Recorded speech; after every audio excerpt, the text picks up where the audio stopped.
ask, in future, how do you wish to get your money?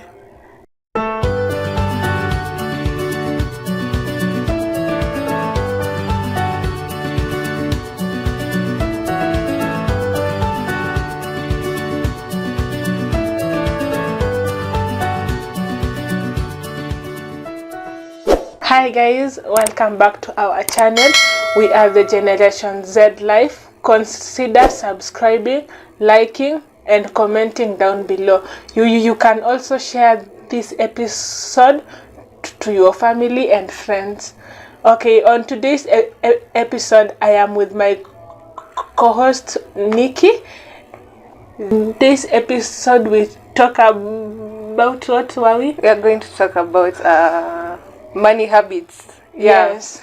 So we are basically going to discuss about how we handle money. Yeah. Maybe our decisions, what propels us to make certain decisions concerning money. Yeah. Our investments, what we aspire to do in future concerning money, investments, and so much more. Just stay in tune.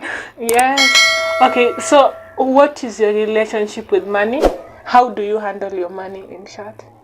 I don't know if there is a specific way I can describe my relationship with money and how I handle it, but I assume from the prospect of maybe how I grew up around money. Sure. And how I am handling it right now. So those are just maybe some of the ways or factors which have influenced me to behave a certain way around money. So Sure. how would you describe yours? Okay, my relationship with money has changed over time. Yeah. When I was younger, not even when I was younger, when I was maybe in high school or my first years in campus, my relationship with money was like I needed to save money. Yeah. To keep money to keep money around me. I didn't want to run broke. But after when I was, I think in 2019, my relationship with money changed again. I became a spendthrift. Yeah. If I'm to look back at my spending habits Yeah. from years back, I can't quite relate to how I used to spend it when I was younger, because money was not mine. So Sure. so you have to, if the parent is providing you money, you can spend it anyhowly. If it's school, high school, definitely there was no the mentality of saving, and the culture of saving was not yet there. So it was just spending. But with time, with age, I guess, with with responsibilities, when you have to be fully independent on yourself, you have to learn how to be wise with how you spend your money. And that is how I feel my journey has been so far. My spending habits have been transformed from being a spendthrift to more conservative, I would say. I don't want to say stingy. I don't want to say stingy, but it's more towards I want to spend less of what I'm supposed to. Okay, Yeah. For me, when I was younger, I want to tell you a story. Yes. So one day, wageni wakakuja kwetu, and my dad gave me 50 bob, niende ninunue mayai. Na hiyo 50 bob ilipotea kwa mchanga. Kichapo yenye nilipewa. Hadi leo I'm like, my dad caned me for 50 shillings, 50 bob. But 50 was a big deal then, yeah. 50 bob was quite some. Daughter, 50. You're kidding me for 50 bob. I was in class 2. How do you even punish a class 2 but you see, child for losing 50 bob? But you see, money, the value of 50 bob then was higher compared to the value it is right now. I think what needed my relationship with money back then was that I came from a single parent family. So my mother alishinda akituambia, you know, I suffer so that I get what I give you. Yeah. So if I'm given 500 shillings, Yeah. I will use it to the maximum. I will use it on important things. Yeah. But that relationship changed when there was no parent. So I was like, so if I keep money and I die one day, I will obviously leave that money on earth. Yeah, I I get think you. that's what has influenced my spending habits right now, which I'm really working on. Yeah, All the I'm working best. on my spending habits. Yeah. Because where 200 shillings I will be all over. I'll go buy what and come back. Yeah. All the best in your in your transformation. Okay, so It's how do you possible. earn your money? How do you earn your money? How do I earn my money? You know, what am I supposed to? Okay, if you can't answer in that way, let me ask, in future, how do you wish to get your money? I think there's no quite an answer to that to such a question, because you can never be too sure what is going to give you that amount you're expecting. I feel in life we should always, if you are aspiring to get money, Yes. you should always, you know, find ways to increase your sources of income, may it be business, monetizing your talents, Sure. employment. Just the ultimate goal is to getting that money. Yeah, just securing that bag. So so long as it's legal, just make sure, you know, ensuring discipline and consistency in whatever you're doing, sharpening your skills in your hustles, in your businesses, in your skills. Yeah.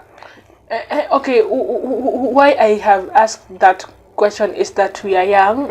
Most probably, like for example, I was thinking of saving, and I was like, guy, I have never earned any money. What am I saving? If I've never earned money, how can I know if I save or if I use money badly and Yeah. I've never earned any money? Yeah, I think Because young people right now, there is online writing, there is help, there is, if you're lucky to get it, online writing help, businesses, small businesses. I feel you see, as you've mentioned, we have online writing, right? Yeah. Help is just, you know, just what the government gives us, and it might not be enough for, you know, if you come from a humble background, or if you're not, you know, you are not expecting maybe your parents to cash in, you know, to give you. Okay, so as young people, if you're a student, your income possibly comes from your parents, maybe help if you're lucky, if you do online writing, or if you have a small business at school, that's how you get your money. And most of the people at our age, we haven't found employment. Yeah, we are unemployed. So the question is, how do you build, how do you build those savings? Meaning, how do you build your saving discipline? Yeah. So even as you've mentioned online writing, Yeah. you see that industry is for a chosen few. It is so difficult to get into that industry, but it's one of the life-saving opportunities that are really fundamental in growing you and enabling you to survive in university. Because for once, if maybe you facing challenges in your school fees, just among other so many issues which occur in universities, you know, getting a hustle can be hectic.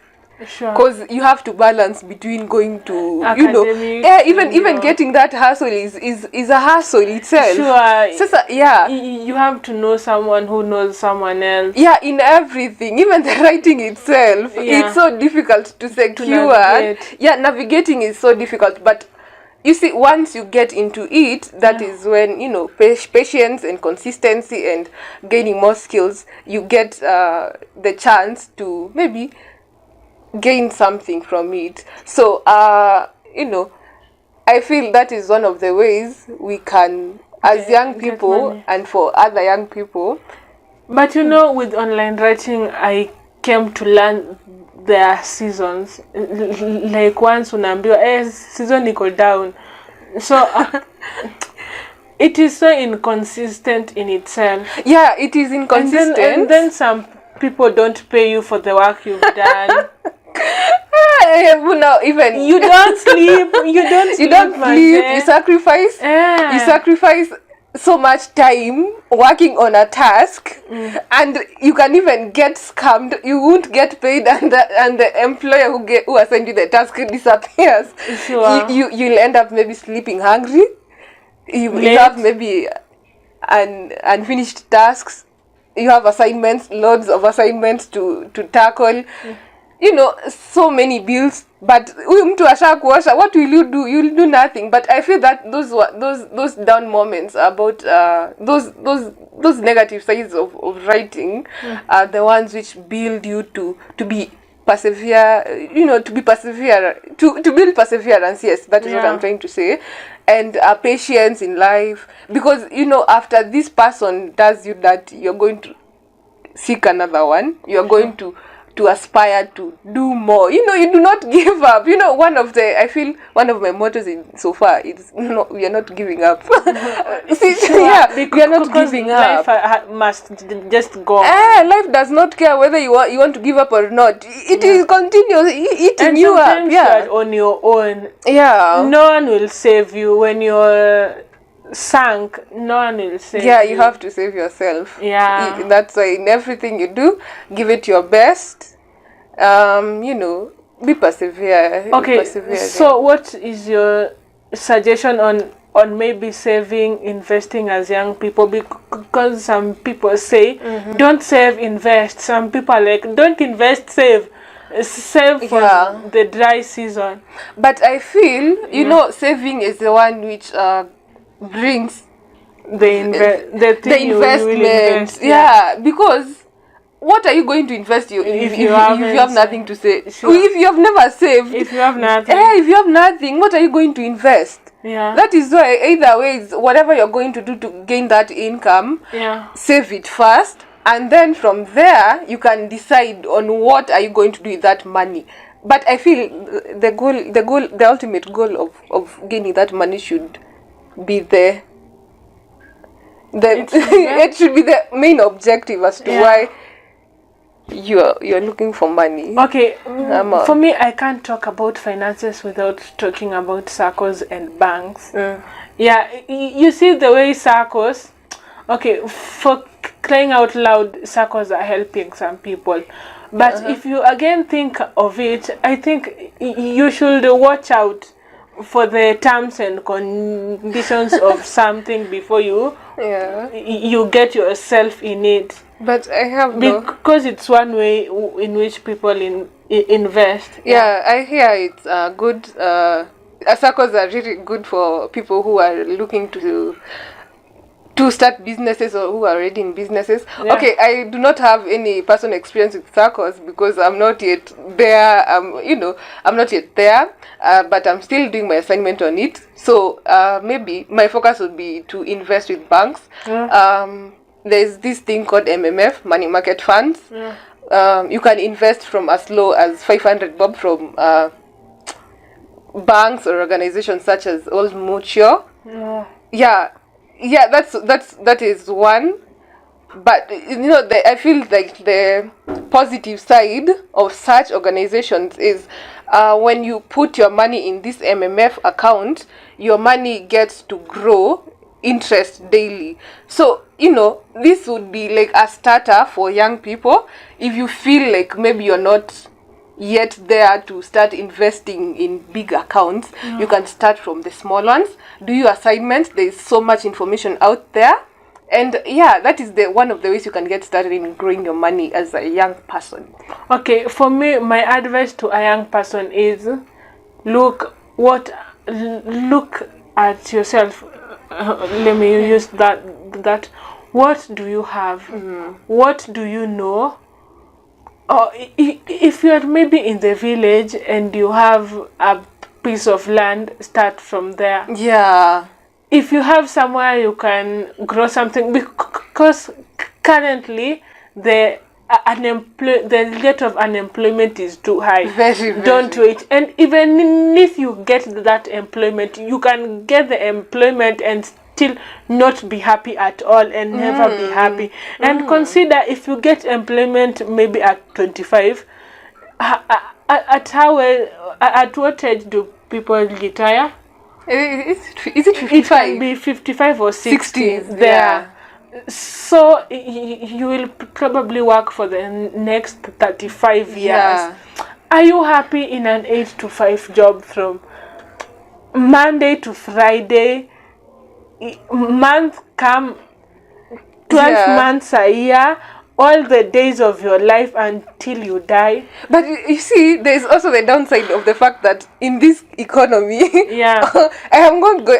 Okay, this economy which is taxing. I'm not yet in the employment sector, but you'll see on Twitter people are complaining of how much they are being taxed Yeah. and everything.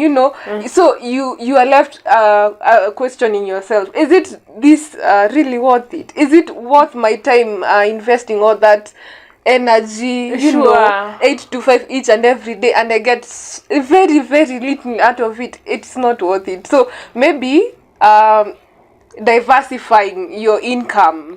Okay, they say Yeah. to be well, Nini, in life, you should have 2 or more sources of income. Yeah, because in the current situation, if you're waiting for just that one source of income, you will really be drained. Very. It's so draining. Hey. Yeah. And you never know, like, what might happen next. Especially if you are in Nairobi, where you have to buy everything, pay rent, fares are up there. You can't even reach the fare. Yeah. And the economy is Yeah. getting worse by the day. Wow. Okay, and I also suggest to young people who are spendthrift, especially girls, if you see something you want to buy, just ask yourself, is it worth it? Yeah. Do I really want it? Do I need it?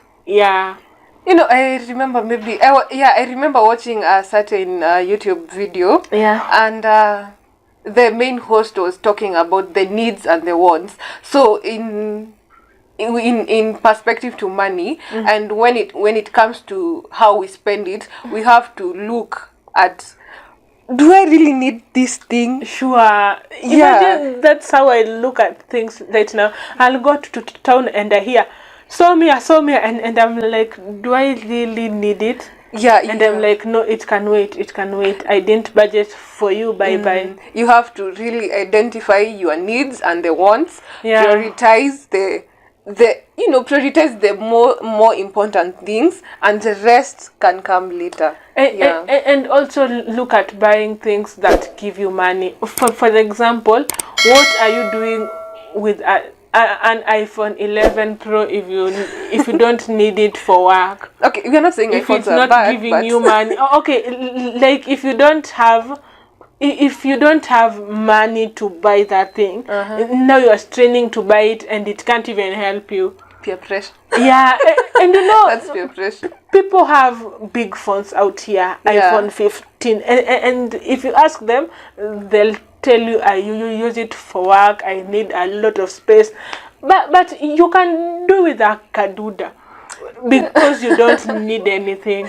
I feel maybe we should understand, where we are, Yeah. we don't always have to go with the flow of what everyone else is doing. We do not always have to keep up with the trends of the latest device in the market. Sure. We do not always have to go beyond our budget to please other people, at our own expense. Yeah, such things are important. But also with the small money you have, make sure you dress nice, you look good, because people will judge you depending on how you look. Yeah. Hata kama umenyolea 70 bob but it looks good, nobody will know ati huyu amenyolea punch, huyu amenyolea 70. Yeah. No one will know. Yeah. It all comes to, you know, the basics. You don't always have to go to that boutique. Go to a mtumba shop. Get some. Nunua manguo kama umeinama, si lazima usimame. Go look for the you know, they are called the timeless. Their outfits you can wear every time. They do not go to waste. Invest into timeless classics. For example, if you buy for example today you have a wedding and you invest in a maybe 100,000 wedding gown and you will only wear it once. Yeah, it's something that happens. You find that ulibuy nguo ilikuwa ya event moja and now it can't go anywhere else. Yeah, I feel the ultimate goal is sustainability because we want to. I saw a report the other day on the amount of waste that is resulting from clothing. From the clothing industry generates. Is it the second largest pollution, you know, in the world? So I think maybe people need to invest in clothes which timeless classics, which not only ensure you're looking good all the time, but you can wear them for longer. Yeah, I think that's it for today, guys. Bye.